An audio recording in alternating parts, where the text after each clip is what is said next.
Dear students, आपका model set 1 जो है उसका सॉल्यूशन देखेंगे, English plus Hindi version part 1। चलिए स्टार्ट करते हैं पहले क्वेश्चन के सॉल्यूशन से। पहला क्वेश्चन देखिए, इसमें क्या पूछा गया। आप सभी को पता है कि आपको जो है पहले 7 क्वेश्चन में से 5 करने होंगे, 7 में से पहले 5 करने हैं, फिर दूसरे 7 में से आपको 5 करने हैं, और अंतिम 5 में से आपको केवल और मात्र जो है कितने करने हैं, टोटल 3 करने हैं। यानी कि कुल मिला के आपको 13 क्वेश्चन करने हैं और टोटल मिलेंगे आपको 19 क्वेश्चन। तो चलिए स्टार्ट करते हैं। देखिए पहला क्वेश्चन पूछा गया, हास का अर्थ क्या है। तो हास को हम डेप्रिसिएशन कहते हैं, और डेप्रिसिएशन को हम इस तरह से डिफाइन कर सकते हैं बहुत ही सिंपलेस्ट वर्ड में, किसी संपत्ति के मूल्य में किसी भी कारण से होने वाली धीरे धीरे स्थायी कमी को हास कहते हैं। बस इतना लिख देंगे, answer completed. Depreciation is a gradual permanent decrease in the value of an asset due to any reason. ठीक है, कोई भी रीजन हो सकता है। अगला जो बात करें हम क्वेश्चन की, उसमें देखिए इसमें पूछा गया आपसे, हास की क्रमागत विधि के 2 गुण आपको लिखने हैं। तो यहाँ पे 2 मेरिट्स बताने हैं डिमिनिस्ड मेथड ऑफ डेप्रिसिएशन के। तो ये क्या है, पहला कि it is a simple and easy method. क्या है, इसके गुण बताने हैं आपको। ठीक है, तो यहाँ पे जो मेरिट्स है इसके गुणों में क्या आता है कि ये इजी और सिंपल मेथड है, यह एक सरल और आसान तरीका है। और दूसरा जो है, इसमें हम लिख सकते हैं कि इस पद्धति को आयकर उद्देश्यों के लिए प्रासंगिक माना जाता है, यानी कि उपयोग किया जाता है। This method is consider relevant for income tax purposes. तो यहाँ पर इसके 2 गुण हैं ये, तो आप दोनों गुणों को ध्यान से देख सकते हैं। अगला जो पार्ट है उसको डिस्कस करते हैं। इसे पूछा है संचय से आप क्या समझते हैं। तो आपको अंडरस्टैंड क्या होता है रिजर्व से। तो रिजर्व क्या होता है, संचय वह आरक्षित लाभ है जो किसी विशेष उद्देश्य के लिए विनियोजित किया जाता है या रखा जाता है। Reserve is profit that have been appropriated for a particular purpose. बस इतना सा आंसर आपको लिख देना है। नेक्स्ट जो क्वेश्चन है 4 नंबर, वित्तीय विवरण क्या है। तो व्हाट इज फाइनेंशियल स्टेटमेंट। हम इस फाइनेंशियल स्टेटमेंट को कैसे बता सकते हैं, तो आसान सा तरीका है। देखिए वित्तीय विवरण लिखित रिकॉर्ड होते हैं जो किसी कंपनी की व्यावसायिक गतिविधियों और वित्तीय प्रदर्शन को व्यक्त करते हैं। यानी कि financial statements are written records, ठीक है, that convey business activities and financial performance of a company. ठीक है, क्या करते हैं, बिजनेस में जो जो हुआ है वो, और फाइनेंस के कारण जो उसमें हमने किया है कंपनी में, वो सब कुछ दिखाता है, ये प्रदर्शित करता है। 5वां जो क्वेश्चन है, प्रत्यक्ष व्यय के 2 उदाहरण आपको बताने हैं। एग्जाम्पल बताने हैं सीधे सीधे डायरेक्ट टैक्सेस के। डायरेक्ट टैक्सेस के बहुत सारे एग्जाम्पल है, बहुत सारे, आप कोई भी लिख सकते हैं। मैंने कुछ दिए हैं आपको, श्रम मजदूरी है, कच्चे माल की लागत है, कारखाने का किराया, ये सारे के सारे डायरेक्ट एक्सपेंसेस है, जो कि आपका लेबर चार्ज है, रॉ मटेरियल कॉस्ट है, rent of the factory. Direct expenses में इनको काउंट किया जाता है। बहुत ही सिंपल है, आप याद रखना। इसके बाद में नेक्स्ट जो क्वेश्चन है, अपूर्ण लेखा प्रणाली क्या है। What is incomplete record system. तो जिन खातों को दोहरी प्रविष्टि प्रणाली के अनुसार दर्ज नहीं किया जाता है, उन्हें ही हम अपूर्ण रिकॉर्ड के रूप में जानते हैं। ठीक है, तो ये सीधा सा आपको बहुत ही सिंपल सा जो है डेफिनेशन को लिख देना है। यानी कि accounts that are not recorded as per double entry system are known as incomplete records. ठीक है, बहुत सिंपल सा डेफिनेशन है। आगे बढ़ते हैं आराम से। जब एक एक क्वेश्चन पढ़ोगे दोबारा वीडियो को आपको देखने की जरूरत नहीं पड़ेगी, इन क्वेश्चंस को रटने की जरूरत नहीं पड़ेगी। सॉफ्टवेयर से आप क्या समझते हैं। तो सॉफ्टवेयर निर्देशों या प्रोग्रामों का एक समूह है जो कंप्यूटर को विभिन्न विशिष्ट कार्य करने के लिए जो है निर्देश देता है। यानी कि software is a set of instruction और programs instructing a computer to do specific task. ठीक है, तो ये भी आपका आंसर कंप्लीट हो गया। अगले क्वेश्चन की तरफ मूव करते हैं। अगला देखिए क्वेश्चन क्या है, एक फर्म में जो है 1,75,000 में एक मशीन को खरीदा गया और उसकी स्थापना पे जो है इतना खर्चा हुआ, और उसके बाद में अनुमानित जीवन काल जो उसका लाइफ है, वो यूजफुल लाइफ वो 5 वर्ष मानी गई है। अंत में जो है 10,000 का अवशिष्ट मूल्य का अनुमान लगाया गया। वार्षिक हास रकम और हास दर की गणना हमें करनी है। यानी कि आपको निकालना है amount of annual depreciation and rate of depreciation. तो सबसे पहले रेट से पहले हम अमाउंट और सब कुछ निकालेंगे। सबसे पहले डेप्रीशिएशन क्या है उसको निकाल लेते हैं। डेप्रीशिएशन का सीधा सीधा फॉर्मूला होता है जिसको मूल्यह्रास बोलते हैं। इसमें होता है original cost of asset minus estimated scrap value. इसको मैंने हिंदी में यहाँ पे बताया है कई बच्चों को, क्या होता है, संपत्ति की लागत माइनस आपका अवशिष्ट मूल्य। अब देखेंगे संपत्ति की लागत कितनी है, तो यहाँ पे आप देख सकते हैं कि आपको संपत्ति की लागत में देखिए 1,75,000 तो आपका ये दिया गया है। ठीक है, उसके साथ में उसकी स्थापना, यानी कि उसी को प्रव्यय हुआ है ना भैया। आप मान लो कुछ लेके आते हो मार्केट से, आपने जाकर के एक फ्रिज खरीदा। ठीक है, आपने क्या खरीदा, फ्रिज खरीदा। अब फ्रिज खरीद करके आप घर पे आ गए, क्योंकि ऑर्डर देकर अपने माथे पे तो नहीं लेके आओगे ना, अपनी कार में रख के आओगे। फ्रिज जो है आपके घर पे कैसे पहुंचेगा, वो आपको दुकान वाला ही देगा। तो जब दुकान वाला भेजता है तो उसमें एक किराया नाम का एक चीज जो है, उसमें इंस्टॉलेशन चार्जेस हो गए, कि वो आपके घर पे आके उसको लगा के जाएगा। अब ये फ्रिज की कीमत जैसे मान लीजिए 9 रुपए थी, और दुकान से उसको आपके घर तक लाने पर 1 रुपये और लगा, यानी कि टोटल व्यय आपका 10 रुपये हुआ। यानी कि ओरिजिनल कॉस्ट क्या हो गई उस फ्रिज की, उस फ्रिज में आपका फ्रिज की पैसे तो जुड़े जुड़े, साथ में उसको लाने ले जाने का जो भी किराया लगता है वो भी साथ में आ गया, इंस्टॉलेशन चार्जेस आ गया। तो वही स्थापना जो इसमें जुड़ जाएगा, तो 1,25,000, तो 1,75,000 तो आपका है ही फ्रिज की कीमत, यानी कि ओरिजिनल कॉस्ट मशीन की, और साथ साथ में उसकी स्थापना यानी कि उसको इंस्टॉल किया गया है। जैसे आपका एसी भी होता है, तो एसी क्या होता है, इंस्टॉल करने के लिए आते हैं तो वो भी आपको उसमें पैसे लेते हैं। आप एसी खरीद के तो लाओगे, लेकिन वो एसी लगाने वाला आएगा तो वो भी उसमें पैसा लेता है। तो एसी की कीमत अलग और खरीद की कीमत, लगाने की कीमत अलग, इन दोनों को जोड़ दिया यानी कॉस्ट ऑफ एसेट आ गया, तो आपका आ जाएगा 2 लाख। और आपका एस्टिमेटेड स्क्रैप वैल्यू इसमें दी गई है, एस्टिमेटेड स्क्रैप वैल्यू है 10,000, यानी कि जो अपशिष्ट मूल्य है वो 10,000 है। यही फॉर्मूला मैंने अभी अभी आपको नीचे बताया, हिंदी में दिखा दूंगा ये फॉर्मूला। तो इसमें आपने क्या करना है, 1,75,000 प्लस 25,000 माइनस में 10,000 स्क्रैप वैल्यू, और number of expected useful life जिसको बोलते हैं, या बोल सकते हैं उपयोगी जीवन। तो उपयोगी जीवन कितना दिया इसने, तो उपयोगी जीवन दिया इसने 5 साल, ठीक है। उसकी अनुमानित कितनी वर्ष है, 5 वर्ष है उसके अनुमानित जीवन। तो 5 वर्ष से इसको डिवाइड कर देंगे, तो ये टोटल हो गया 2 लाख। 2 लाख में से आपको 10,000 घटाना है, तो 1,90,000 आ जाएगा। 5 से इसको डिवाइड करेंगे तो आराम से आपका ये कितनी बार में कट जाएगा, आराम से 38,000 आ जाएगा। इसको काट के देख लेना, 38,000 जो है इसका आंसर आपका डेप्रीशिएशन का है, ठीक है। डेप्रीशिएशन निकालने के बाद देखिए, मूल्यह्रास का मैंने फॉर्मूला बताया था, ये हिंदी में फॉर्मूला लिखा गया है, ताकि बच्चे कुछ कुछ होते हैं जिनको समझ में नहीं आता, तो उनके लिए फॉर्मूला लिखा गया है। अभी रेट ऑफ डेप्रीशिएशन निकालना है। तो रेट ऑफ डेप्रीशिएशन क्या होता है कि डेप्रीशिएशन यानी कि मूल्यह्रास बटे में क्या होता है, देखिए मैंने हिंदी में यहाँ पे लिखा है, मूल्यह्रास दर निकालना है, तो मूल्यह्रास बटे में वास्तविक लागत यानी डेप्रीशिएशन अपॉन में ओरिजिनल कॉस्ट इनटू में 100 हो जाएगा। तो यहाँ पे देखिए, अभी अभी हमने निकाला डेप्रीशिएशन, ऊपर तो आपने देखा 38,000 है, तो ये 38,000 जो मूल्य है इसको हम डेप्रीशिएशन की जगह रखेंगे। तो यहाँ पे हमने 38,000 रुपये रखा डेप्रीशिएशन, ठीक है।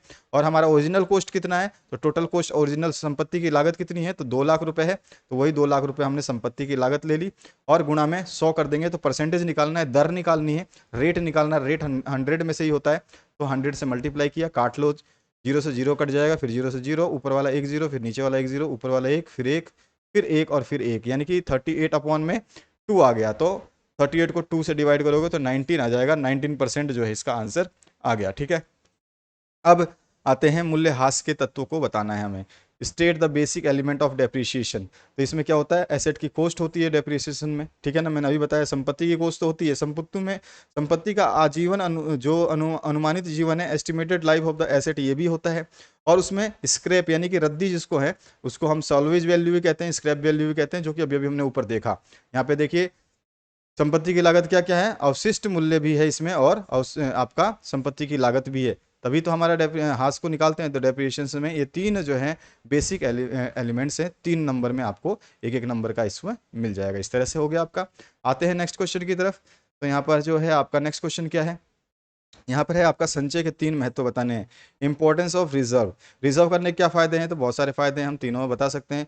वित्तीय स्थिति को हमारा मजबूत बनाता है, हमारे जो पैसे की स्थिति, आर्थिक स्थिति को क्या करता है, मजबूत बनाता है। आंतरिक वित्त पोषण का स्रोत है, यानी कि हम इंटरनली जो है पैसे कमा करके जमा करके रख सकते हैं, ताकि आने वाले समय में उसका इस्तेमाल किया जा सके। एक एक लाइन में मैंने लिखा है यहाँ पे, आप इनको पढ़ सकते हो, बाकी मेन हेडलाइन आपको समझ में आनी चाहिए।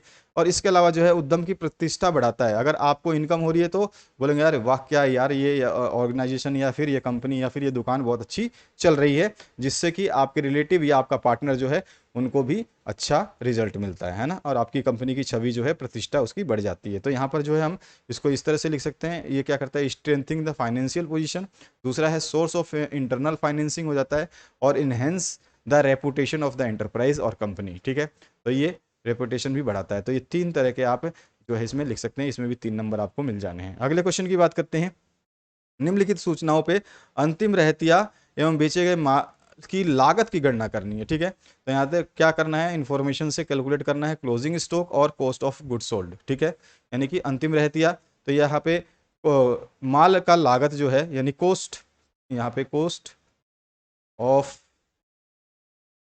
गुड्स सोल्ड, ठीक है, ये हम निकाल रहे हैं यहाँ पे। तो इसका सिंपल सा पहले फॉर्मूला समझिए। इसमें क्या होता है, कॉस्ट ऑफ गुड सोल्ड जो होता है वो होता है net sales minus gross profit. ठीक है, अब नेट सेल यहाँ पे देखिए, हिंदी में इंग्लिश में सब कुछ लिखा है। नेट सेल्स होता है आपका, मैंने बता दिया यहाँ पे, नेट सेल क्या होता है आपका, sales minus sales return, sales minus sales return. अब यहाँ पे देखिए सेल्स कहाँ पे है और सेल्स रिटर्न कहाँ पे, तो यहाँ पे सेल्स रिटर्न दिख रहा है आपको, ये रहा विक्रय वापसी। ठीक है, नेट सेल्स क्या होता है, विक्रय वापसी को किस में घटा देते हैं, सेल्स में से। सेल्स कितना दिया गया, विक्रय कितना दिया गया, 40,000 विक्रय है, इसमें से हम 3,000 जो है घटा देंगे, तो 40,000 माइनस 3,000 ये हमारा नेट सेल्स आ गया, जो कि मैंने आपको बताया इसका फॉर्मूला यहाँ पे इसमें फॉर्मूले में डाल दिया हमने। और ग्रॉस प्रॉफिट भी दिया गया हमारे को, तो ग्रॉस प्रॉफिट देखिए यहाँ पर सकल लाभ कितना दिया हुआ है, वो 15,000, तो सकल लाभ की जगह ग्रॉस प्रॉफिट की जगह हमने इसको 15,000 रखा। अब यहाँ पे 40 में से 3 गया तो आपका 37 बचा, और 15 माइनस करोगे तो आपके पास 22 आ जाएगा माल की लागत। ये हमें निकालनी थी पहली चीज। दूसरी निकालनी है हमें, देखिए कॉस्ट ऑफ गुड सोल्ड निकाल दिया, CGS निकाल दिया, COGS हमने निकाल दिया। अब हमें निकालना क्या है, हमें क्लोजिंग स्टॉक यानी कि CS निकालना है। तो क्लोजिंग स्टॉक का फॉर्मूला देखिए, अंतिम रहतिया का फॉर्मूला जो होता है वो होता है ओपनिंग स्टॉक प्लस में नेट परचेज प्लस में डायरेक्ट एक्सपांस माइनस में आपका कॉस्ट ऑफ गुड सोल्ड, जो अभी हमने निकाला है ये वाला कॉस्ट ऑफ गुड सोल्ड, ये माइनस कर देंगे। ठीक है, तो आप देखिए अंतिम रहतिया निकालने के लिए ओपनिंग स्टॉक हमें दे रखा है, ऊपर जाकर देख सकते हैं ओपनिंग स्टॉक कितना दे रखा है आपको, ओपनिंग स्टॉक 10,000 दे रखा है, प्रारंभिक रहतिया दे रखी है 10,000, तो 10,000 रखा मैंने ओपनिंग स्टॉक की जगह। आप यहाँ पे देखिए ओपनिंग स्टॉक रखा मैंने 10,000 रुपये। ठीक है, अब ये नेट परचेज क्या होता है, इस नेट परचेज को भी निकालते हैं, तो ये ग्रोस परचेज में से परचेज रिटर्न को माइनस कर देंगे, तो हमारे पास क्या आ जाता है, जो है नेट परचेज। तो नेट परचेज निकालने के लिए ग्रोस परचेज देखिए, तो ग्रोस परचेज आपको 10,000 दे रखा है। अगर आप देखते हैं ध्यान से सब कुछ, तो आपको सब कुछ इसमें मिलेगा। ग्रोस परचेज कितना दे रखा है आपको, देखिए ये रहा परचेज। ठीक है, ग्रोस परचेज आपको 10 दे रखा है, और क्रय वापसी और परचेज रिटर्न आपको 2 दे रखा है, तो 10 माइनस 2 कर देंगे तो ये आपका आ जाएगा नेट परचेज। तो 10 माइनस 2 कर दिया, ये रहा। ठीक है, ये वाले फॉर्मूले में मैंने डाला और ये रखा, यहाँ लिख दिया। इसके बाद में क्या था, डायरेक्ट एक्सपेंसेस। तो डायरेक्ट एक्सपेंसेस क्या होते हैं, तो डायरेक्ट एक्सपेंसेस में हम करते हैं कैरेज इनवार्ड और वेजेस। ठीक है, डायरेक्ट एक्सपेंसेस का जो होगा, अगर हमें निकालना होता है तो हमें ये वाला चीज़ ध्यान रखनी होती है। अगर आपको डायरेक्ट दिया है डायरेक्ट एक्सपेंसेस तो डायरेक्ट लिखेंगे, नहीं दिया है तो आप देखेंगे कि कैरेज इनवार्ड और वेजेस दिया है कि नहीं दिया है। तो कैरेज इनवार्ड देखिए और वेजेस देखिए, दोनों मिल जाएगा। कैरेज इनवार्ड जिसको आंतरिक गाड़ी भाड़ा कह सकते हैं ना, ये हो गया। और आपका एक और है जो इसमें क्या आ जाएगा आपका, मजदूरी, क्योंकि उसी में लग रहा है ना मजदूरी। देखो ये भाड़ा भी उसी सामान के लिए लग रहा है, उसी मशीन का है, और मजदूरी भी उसी मशीन की है, तो दोनों के दोनों क्या हो जाएंगे आपके। ठीक है, तो इन दोनों को हम जोड़ करके घटाएंगे। डायरेक्ट एक्सपेंस किसके साथ है, मशीन के साथ, तो कैरेज इनवार्ड प्लस में वेजेस। तो ये कितना था, एक 2500 था और एक 12,500 था। आप देख सकते हो कैरेज इनवार्ड कितना है, देखिए यहाँ पे वेजेस कितना है 12,500, और आपका अभी एक और आपका कैरेज इनवार्ड कितना है 2500। तो इन दोनों को जोड़ लेंगे तो ये हमारे पास ग्रॉस जो आ जाएगा। अब यहाँ पे सॉरी डायरेक्ट एक्सपेंसेस में आ जाएगा, तो डायरेक्ट एक्सपेंसेस में इस वैल्यू को हमने रख दिया है। ठीक है, यहाँ पे रख दिया, ये रहा। अब COGS निकाल दिया, कॉस्ट ऑफ गुड सोल्ड हमने 22,000 निकाला था, इसको हमने इसमें से माइनस करना है फॉर्मूले में, तो ये रहा माइनस कर दिया। अब इनको सॉल्व करेंगे तो 11,000 रुपये जो है इसका आंसर आ जाएगा। अगला क्वेश्चन देखिए, इसमें पहचान करना है निम्नलिखित प्राप्तियां पूंजीगत प्राप्तियां हैं या आयगत प्राप्तियां। तो सबसे पहले देखिए आयगत प्राप्तियां क्या होती हैं। ये आयगत जो है ना, ये वाली, ये हमेशा मिलती है। क्या मिलती है, हमेशा। और ये कैपिटल रिसिप्ट है ना, ये कभी कभी मिलने वाली चीज़ है, कभी कभी, ये कभी कभी मिलती है। अब देखिए माल का विक्रय जो है ये क्या है, कभी कभी तो माल का विक्रय, माल तो रोजिना बनता है और बेचने के लिए बनता है, तो यहाँ पे क्या आ जाएगा, ये आपकी रेवेन्यू रिसिप्ट में आ जाएगा। ठीक है, आयगत प्राप्तियां हमेशा। ठीक है, हमेशा आ गया, समझ में आया आपको। अब देखिए स्वामी द्वारा लगाई गई अतिरिक्त पूंजी। अब स्वामी रोजीना थोड़ी पूंजी आज आया फिर लगा दिया, कल आया फिर लगा दिया, पूंजी वो रोजीना नहीं लगाता। पूंजी लगाने के लिए वो सोचता है, कैपिटल, ये मतलब ये कभी कभार लगाई जाती है, तो ये आ गया आपके कभी कभी लगाने वाले कैपिटल रिसिप्ट में। समझ में आया होगा आपको। अच्छा अब देखिए यहाँ पर भाड़े पर दिए गए भवन से प्राप्त किराया, तो भवन से प्राप्त किराया एक फिक्स उसमें चलता है, तो आयगत प्राप्तियां हो जाएंगी ये, यानी कि रेवेन्यू रिसिप्ट हो जाएगा, क्योंकि हर महीने देना है। ये मासिक होता है आपका, मासिक हो सकता है। ठीक है, ये मासिक हो सकता है या फिर पर ईयरली हो सकता है, ईयरली हो जाएगा। ठीक है ना, तो ये भी क्या है, रेगुलर, मतलब ये कंटिन्यूअस है, यानी कि ये नहीं कि कभी कभी इस महीने नहीं दिया तो उस साल नहीं दिया तो इस साल नहीं दिया, ऐसे नहीं, ये कभी कभी में नहीं आता, ये हमेशा ही आपको देना है। और हमेशा देना है तो हमारे किस में आ जाएगा, रेवेन्यू रिसिप्ट में। अच्छा भूमि एवं भवन की बिक्री रोजीना रोजीना तो नहीं होती है, कभी कभार होती है। कभी कभार वाली प्राप्तियां किस में जाती हैं? तो हमारे ये जाती हैं कैपिटल रिसिप्ट में। अब देखिए, समाचार पत्र, पेटियां और बोतल आदि की बिक्री से प्राप्त राशि। तो क्या सोच रहे हैं आप? समाचार पत्र आज मैंने रोजीना खरीदा और रोजीना बेच दूंगा उसको, हैं? बिल्कुल। आप समझ सकते हैं कि अमाउंट सेलिंग न्यूज़पेपर बॉक्सेस और बोतल, तो बोतल बन रहा है तो वो रोजीना के रोजीना बना रहा है और बेच रहा है, बॉक्सेस रोजीना बना रहा है बेच रहा है, न्यूज़पेपर रोजीना छप रहा है बेच रहा है, यानी कि ये क्या हो जाएगी? पर डे की। तो ये हमेशा वाली प्राप्तियां हो गई, तो ये आ गई रेवेन्यू रिसिप्ट में। ठीक है, तो यहाँ पर समझ में आ चुका होगा आपको रेवेन्यू क्या होता है और कैपिटल क्या होता है। जो कभी कभी हमारे पास पैसा आता है उस कैपिटल हो गया। ठीक है, जो हम कभी हमेशा जो पैसे की लेन देन होती है वो हमारा क्या होता है? रेवेन्यू होता है। ठीक है, यहाँ पे ये चीज़ आपको लिखनी थी, टेबल बना के आप लिख सकते हैं, मैंने डायरेक्ट इनके सामने लिख दिया है। अगला जो क्वेश्चन है, मोहन अपनी पुस्तकों को इकहरी लेखा प्रणाली के आधार पर तैयार करता है। आपको ये बता रहे हैं कि 31 मार्च 2019 से 1 अप्रैल 2018 को उसकी पूंजी क्रम से, ये था आपका 2019 का और ये है आपका 2018 का। अगर आप देख रहे हैं तो इसमें से आपका जो 1,90,000 जो है ये क्या हो जाएगा? आपका प्रारंभिक हो जाएगा, यानी कि ओपनिंग कैपिटल है। तो ओपनिंग कैपिटल कितनी है? तो ओपनिंग कैपिटल है आपकी 1,90,000 और जो क्लोजिंग कैपिटल है वो कितना? 1,75 है। ये तो समझ में आ गया आपको। अब इस पे देखिए, आगे सूचित करता है कि वर्ष के दौरान व्यक्तिगत कार्यों के लिए 70,000 आरहित किए गए। 70,000 क्या करे? इसने आरहित मतलब निकाले, ड्राइंग किए हैं। तो यहाँ पे लिखा भी होगा, यहाँ पे उसने विड्रॉ किए हैं। ठीक है, ये रहा 70,000 विड्रॉ किया है, यानी कि ये ड्राइंग्स में आ गया। इसके बाद में क्या है? उन्होंने 20,000 के विनियोग को 5% प्रीमियम पर बेच दिया। अगर बेचा है तो उसको पैसे प्राप्त हुए, यानी कि उसको लाभ मिला है। ठीक है, और लाभ है जो आपका, ये लाभ कितने? 5%, 20,000 का, तो 20,000 का 5% हो गया आपका 1,000। 1,000 ये हो गया और 20,000 उसका लाभ तो था ही। ठीक है, तो 20,000 प्लस में 1,000, 21,000 उसका टोटल जो है वो लाभ हो गया। ठीक है, ये चीज़ हो गई, समझ में आ गया। अब इसको निकाल लेते हैं। तो सबसे पहले statement of profit and loss का जो है टेबल में डाल देते हैं। अब देखिए, समझना। क्लोजिंग कैपिटल मैंने अभी अभी बताया, क्लोजिंग कैपिटल कितना है? तो क्लोजिंग कैपिटल जो है उसका कितना है? 1,75,000।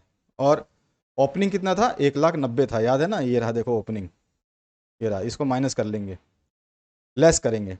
और ड्राइंग्स जो है वो ड्राइंग्स भी हमारा क्या है? 70,000 ड्राइंग्स निकाला है, तो 70,000 ड्राइंग्स हो गया। टोटल कितना हमारे पास आ गया? तो वैल्यू आ गई 2,45,000। ठीक है, अब यहाँ पर एडिशनल कैपिटल जो हमने लगाया है उसमें वो क्या करा है? सेल्स ऑफ पर्सनल इन्वेस्टमेंट, अपने अपने इन्वेस्टमेंट, पर्सनल इन्वेस्टमेंट का सेल्स किया है। देखिए आप आराम से, अगर आप देखते हैं तो यहाँ पे देखा जाएगा, sold his personal investment. His investment मतलब पर्सनल इन्वेस्टमेंट हो गया ना। तो 20,000 रुपये वो 5% के हिसाब से निकालेंगे, तो 20,000 का 5% है, लाभ हो रहा है ना, तो 100 में लाभ होता है तो 100 में जुड़ेगा, और लाभ नहीं होता, हानि होती तो 100 में से माइनस होता। ठीक है ना, माइनस होता। तो लेकिन यहाँ पे लाभ हो रहा है क्योंकि उसको मिल रहा है, तो 105 बटे में 100 कर देंगे, और जब हम निकालेंगे तो टोटल कितना निकल जाएगा? ये निकल जाएगा आपका 21,000। क्लियर हुआ यहाँ तक? ये तो है ही नहीं, एडिशनल कैपिटल कोई भी इसमें दिया नहीं गया है, तो ये हमारा खाली रह जाएगा। अगर देता तो हम इसको माइनस करते, लेकिन ये दिया नहीं है। ध्यान रखना, ये लाइन आपको बहुत अच्छे तरीके से याद करना है। ओपनिंग कैपिटल मैंने बताया 1,90,000 है। ठीक है, तो ये टोटल कितना हो जाएगा आपका? यहाँ पे 1,245 था और इसमें से हमें ये माइनस करना है। ब्रैकेट में जो शो किया है ये माइनस करेंगे, क्योंकि पर्सनल सेल्स इन्वेस्टमेंट किया है ना, अपने पास से लगाए, तो माइनस करेंगे। तो इसमें से कितना हो गया? 245 में से अगर वो 21 घटाएंगे तो ये 224, मतलब 2,22,000, 24,000 जो है बच जाएगा। अब यहाँ पर क्या है? ओपनिंग कैपिटल लगाया हमने 1,90,000 और इसको माइनस कर देंगे तो हमारे पास क्या आ जाएगा? प्रॉफिट फॉर द ईयर आ जाएगा टोटल, और वो प्रॉफिट कितना आ जाएगा? 34,000। तो ये था हमारा टेबल छोटा सा, इसको इस तरह से बनाना था। अगर आपने अकाउंट्स अच्छे तरीके से पढ़ी है तो आपने ये टेबल समझ लिया होगा। आसान है, बहुत ईजी होता है। अगला जो क्वेश्चन है उसकी बात करें, लेखांकन प्रक्रिया के ऑटोमेशन का क्या आशय है? तो लेखांकन प्रक्रिया के ऑटोमेशन का आशय लेखांकन में कंप्यूटर के प्रयोग से है, यानी अकाउंट्स में कंप्यूटर का प्रयोग कर रहे हैं उसी को ऑटोमेशन कहेंगे। नहीं तो हम क्या करते हैं? बही खाता में जो है चढ़ाते हैं अपने अपने अकाउंट्स को लेकर के। लेखांकन की प्रक्रिया लेखांकन के लिए डेटाबेस के डिजाइनिंग से प्रारंभ होती है। इस लेखांकन प्रक्रिया में एक लेखांकन सॉफ्टवेयर के माध्यम से लेखांकन कार्य किया जाता है, जहां पर मानवीय हस्तक्षेप, यानी कि मानव जो है थोड़ा सा न्यूनतम होता है, यानी उसका हस्तक्षेप मतलब उस काम करता है जो वो कंप्यूटर में कम करता है, बाकी सारा कंप्यूटर ऑटोमेटिक करता है। आप केवल एंट्री मारते हो और कंप्यूटर पूरा का पूरा डिटेल्स देता है। अभी मैं समझा दूंगा आपको। लेखांकन प्रक्रिया में मानवीय हस्तक्षेप को पूरी तरह समाप्त नहीं किया जा सकता, यानी कि मानव को कंप्यूटर में एंट्री तो उसको करनी ही होगी, सीधी सी बात है। बाकी अंदर की प्रोसेसिंग प्लस माइनस जोड़ घटा गुणा भाग वो सब कंप्यूटर कर देगा, ऑटोमेटिक आपको नहीं करनी है। तो यानी कि automation of accounting process refers to the use of computer in accounting. The process of accounting start with the designing the database of the accounting, or in this accounting process accounting work is done through an accounting software where human intervention is minimum या minimal बोल सकते हैं। The human intervention in the accounting process can not be completely eliminated, यानी कि हम अगर आदमी को हटा देंगे तो कंप्यूटर खुद तो काम करेगा नहीं। बाबा अपने आज कुछ बेचा, आपके पास 2 लाख रुपए है, तो कंप्यूटर को थोड़ी पता है कि 2 लाख रुपए है जब तक आप उसको बताओगे नहीं। तो आपको क्या है, थोड़ा सा काम उसमें करना पड़ेगा, ह्यूमन का इंटरफेस कम रहेगा लेकिन होगा ज़रूर, कंप्लीटली एलिमिनेट नहीं कर सकते हैं। इस डायग्राम से समझ सकते हैं। देखिए जो भी ट्रांजैक्शन है उसको रिकॉर्ड करने के लिए वाउचर में एंट्री होती है, उसके बाद में आपका जो वेट टैक्स है वो सब हम लोग उसके अकॉर्डिंग ही बिल बनता है। आप कभी परचेस कुछ किया होगा इलेक्ट्रॉनिक्स आइटम मोबाइल वगैरह तो आपको पता होगा। फिर ये जाता है कि आपका सेल्स में है कि ये परचेज किया है, यानी कि जिस दुकान जो भी दुकान है या वो सेल करेगा फिर परचेस करेगा, या परचेस करेगा फिर सेल करेगा, दोनों में से कोई काम तो एक करेगा ही, ठीक है ना। तो उसने परचेज किया फिर सेल किया, तो यहाँ पे हम लिख देंगे सेल वाला सेल के कॉलम में और परचेज वाला परचेज के कॉलम में। अब ये लेजर में इसकी एंट्री बन जाएगी। लेजर में एंट्री बन जाएगी तो एक तो हम इन्वेंट्री हो जाएगा और एक हमारा पेरोल हो जाएगा, ठीक है। पे स्लिप से पेरोल हो जाएगा और प्रोक्योरमेंट एनालिसिस से इन्वेंट्री हो जाती है। इन्वेंट्री मतलब हमारे पास जो है आगे के लिए ले जाना, ठीक है, और पेरोल जो है हमारे पास में आ चुका है। अब इसमें जो है इन दोनों के बाद में क्या होता है, हमारा ये जो है लेजर में चढ़ गए। अब ये लेजर क्या बताता है, हमारे को फाइनल अकाउंट तैयार करने को देता है। बही खाता जो हमें फाइनल अकाउंट बताता है, और फाइनल अकाउंट में आप कुछ भी आपने ये जो एंट्री करी है सेल और परचेज, ये एंट्री कर दी, ऑटोमेटिक लेजर तैयार हो गया। अगर इसमें इन्वेंट्री में दिखाना है तो ठीक है, नहीं तो पेरोल में दिखा दीजिए। और जैसे ही आपने दिखाया, केवल इतना काम किया, आपने कंप्यूटर में एंट्री करी, और तो अपने आप अगर बोलते हैं कि मेरा इसका ट्रायल बैलेंस क्या हुआ, तो ट्रायल बैलेंस निकल जाएगा, अपने आप ऑटोमेटिक बना देगा ट्रायल बैलेंस। अगर आप को पूछेगा कि अगर आपसे मालिक ने पूछा कि प्रॉफिट लॉस अकाउंट कितना कैसे बनेगा या फिर कितना आया उसका आंसर, तो प्रॉफिट लॉस पे केवल टच करना है तो आपके पास कैलकुलेट करके वो प्रॉफिट लॉस अकाउंट दे देगा। अगर कोई बोलता है बैलेंस शीट दिखाओ, तो ऑटोमेटिक ही वो बैलेंस शीट भी जनरेट कर देगा।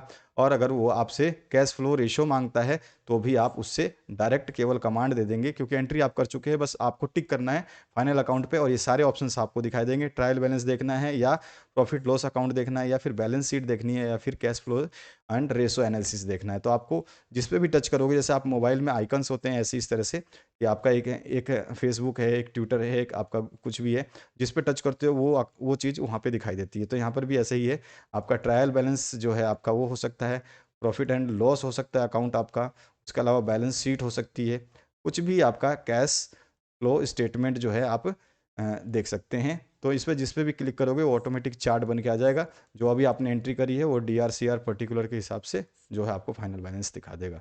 तो इस तरह से ये जो है ऑटोमेशन ऑफ अकाउंटिंग प्रोसेस जो है चलता है, लेखांकन प्रक्रिया का होता है, चलन करता है। तो ये चीज़ होती है छोटी सी components of account software system, ये इस तरह का दिखाई देता है। चाहे तो आप चित्र बना सकते हैं तो भी आपका आंसर करेक्ट माना जाएगा, और चाहे तो आप ये थ्योरी भी लिख सकते हैं तो भी आपका आंसर करेक्ट माना जाएगा। अगले वीडियो में नेक्स्ट पार्ट देखेंगे, और नेक्स्ट पार्ट को और समझ लीजिएगा। मैं पूरा एक बार आपको डायग्राम दिखा देता हूँ, ताकि अगर आप स्क्रीनशॉट लेना चाहें तो इस डायग्राम का भी आप ले सकते हैं। इस तरह से ये पूरा सिस्टम है, तो आप इसका डायग्राम का स्क्रीनशॉट भी ले सकते हैं। अगले पार्ट के लिए बने रहिए इस चैनल के साथ में, और अपने दोस्तों को साथ में शेयर करना बिल्कुल ना भूलें, और जितनी जल्दी है मैक्सिमम कमेंट करते रहिए ताकि हम आप लोगों के सॉल्यूशंस को कंप्लीट करा पाएँ। Thank you very much, have a good day.